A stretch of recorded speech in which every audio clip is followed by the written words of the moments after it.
And you keep looking for what is the lesson that I need to learn here. You keep asking for signs. Am I on the right path? Am I on the right track? Is this supposed to happen? What am I supposed to learn from this? And you might even be wondering, am I doing something wrong? But the answer is more quiet.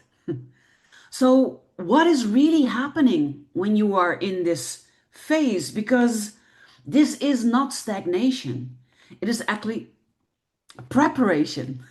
The universe silences you when your old story is finished. And it means that you've outgrown the story that was yours before, but the new one also isn't quite ready yet for you to step into.